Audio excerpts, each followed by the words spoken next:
पूरे अर्थ पे near about करोड़ों की संख्या में जीव जंतु रहते हैं, लेकिन कोई भी जीव जंतु अपने हिस्से के बराबर से ज्यादा का संसाधनों का यूज या प्रयोग नहीं करता है। चाहे वो जंगल हो, चाहे वो समुद्र हो, चाहे वो दोनों के बीच का जगह हो, इन तीनों जगहों पे कोई भी ऐसा प्राणी नहीं है जो अपने से ज्यादा यूज करने की या उसको प्रयोग करने की कैपेबिलिटी रखता हो। लेकिन इन सभी अरबों जीवों के अंदर यदि हम बात कर लें तो उन सभी में से सबसे बुद्धिमान और सबसे ज्यादा होशियार जो जीव है वो जीव होता है मानव। हम दूसरे शब्दों में कह सकते हैं कि मानव वह है जो सभी के लिए, एक तरीके से ये कह सकते हैं कि जो सभी के लिए समान भावना रखता हो, जैसे अपने बारे में सोचता है उसे सभी के बारे में समान भावना के साथ सोचता हो, तो वो मानव कहलाता है। लेकिन जब मानव दानव के रूप में होता है तो सिर्फ अपने लिए सभी चीजों का उपभोग और मिसयूज करना शुरू कर देता है।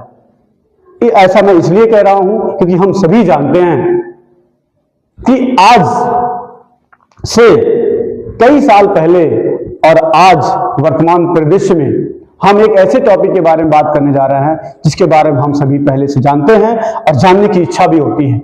हम बात कर रहे हैं भारत के सबसे प्राचीनतम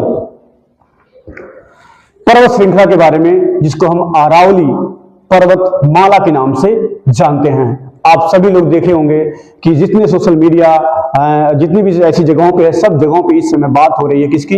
अरावली पर्वत श्रृंखला की बात हो रही है। क्यों ऐसी बात हो रही है?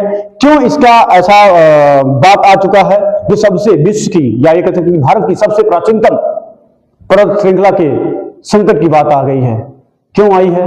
क्यों ऐसा हो रहा है? इसी के बारे में हमको जानना है। अरावली भारत का एक ऐसा पर्वतमाला है जो भारत के पश्चिमी भाग राजस्थान में स्थित है। अब राजस्थान में यह पर्वतमाला स्थित तो है कि राजस्थान की इस पर्वतमाला को हम दूसरे शब्दों में आडावाला पर्वत के नाम से भी जानते हैं। अब ये जो भारत में अरावली पर्वत है, ये भारत की सबसे प्राचीनतम पर्वत श्रेणी के रूप में आती है, जो एक गोंडवाना लैंड का अस्तित्व के आने की वजह से ये बना हुआ था। अब ये गोंडवाना क्या है आप सभी जानते हैं। जब हम पढ़ते हैं अपने भारत के भूगोल के बारे में, भारत के स्ट्रक्चर के बारे में, तो आपको ये पता होना चाहिए कि भारत का वह पूरा हिस्सा जो भारत का पूरे हिस्से के रूप में आता है वो गोंडवाना लैंड के रूप में होता है जो आया हुआ है। अब ये जो पर्वत श्रृंखला है, ये पर्वत श्रृंखला